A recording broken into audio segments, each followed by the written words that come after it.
അപ്പൊ എന്റെ ഈ ഒരു പ്രായത്തില് ഡോക്ടർ ജിക്ക് ഇപ്പൊ ഈ പ്രായത്തിലേക്ക് വരുവാണെങ്കിൽ ഡോക്ടർ ജി എന്തായിരിക്കും ആക്ച്വലി ചെയ്യുക? എന്തെങ്കിലും ഇപ്പൊ ഇവിടെ എത്തിയതിൽ നിന്ന് ഡിഫറെന്റ് ആയിട്ട് എന്തെങ്കിലും ചെയ്യാൻ? ബാക്കോട്ട് സഞ്ചരിച്ച് ഒരു കാര്യം മാറ്റി ചെയ്യണമെന്ന് ചിന്തിക്കുകയാണെങ്കിൽ ഞാനൊരു SIP തുടങ്ങും 25-ാം വയസ്സിൽ.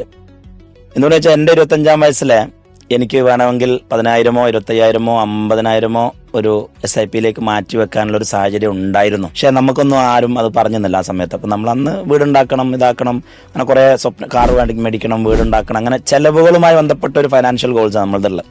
അപ്പോൾ ഒരു SIP തുടങ്ങിയിരുന്നെങ്കിൽ വെറും ഒരു 50,000 വെച്ച് ഞാൻ തുടങ്ങിയിരുന്നെങ്കിൽ ഇന്നിപ്പോൾ എനിക്ക് 43 വയസ്സായി, 18 വർഷത്തെ ഒരു കരിയർ ജീവിതങ്ങളായിരുന്നു, അല്ലെങ്കിൽ 15 വർഷത്തെ. ഇന്ന് എൻ്റെ അക്കൗണ്ടിൽ ആ SIP അക്കൗണ്ടിൽ മാത്രം ഇപ്പം 5 കോടി രൂപ ഉണ്ടായിരുന്നു. എത്ര? 5 കോടി. വെറും 50,000 വെച്ചിട്ട് ഞാൻ അന്ന് തുടങ്ങിയിരുന്നെങ്കിൽ. പക്ഷെ അന്ന് നമുക്കിതൊന്നും പറഞ്ഞു തരാൻ ആരും ഉണ്ടായിരുന്നില്ല. അപ്പോൾ ആ ഒരു ഫെയിലിയർ തന്നെയാണ് ശരിക്കും നീ പറഞ്ഞ പോലുള്ള അത്തരം വീഡിയോസൊക്കെ ഞാൻ കുറേ ഇങ്ങനെ ഇട്ട് എൻ്റെ ജീവിതത്തിൽ എൻ്റെ ഫൈനാൻഷ്യൽ സെക്യൂരിറ്റിക്കും ഇൻഡിപെൻഡൻസിനും വേണ്ടിയിട്ട് നമ്മളിങ്ങനെ പഠിച്ച കുറെ കാര്യങ്ങളാണ് നമ്മളന്ന് വീഡിയോസ് ആയിട്ട് മക്കളെ നിങ്ങളും ചെയ്യണോട്ടോ എന്ന്. കാരണം നമുക്ക് ആരും പറഞ്ഞു തന്നിട്ടില്ല. അപ്പം ആരും ഇപ്പം എത്രയാണോ സാലറി അതിന്റെ ഒരു 20%, 30% ഒരു SIP ചെയ്ത് തുടങ്ങും. ഈ ഒരു പ്രായമാകുമ്പോൾ നമുക്ക് റിട്ടയർമെന്റിന്റെ ഒരു സമയം, റിട്ടയർമെന്റ് എന്ന് പറഞ്ഞാൽ ഒന്നും ചെയ്യാതിരിക്കുക എന്നുള്ളതല്ല, നമുക്ക് പാഷനേറ്റ് ലൈഫ് എൻജോയ് ചെയ്യേണ്ട ഒരു സമയം വരുമല്ലോ, ട്രാവലൊക്കെ ചെയ്യേണ്ട ഒരു സമയം. അതിലേക്കുള്ള മൊത്തം നമ്മുടെ ലൈഫിനെ മൊത്തം അടിച്ചു പൊളിക്കാനുള്ള ഒരു ക്യാഷ് അവിടെ ഉണ്ടാവും.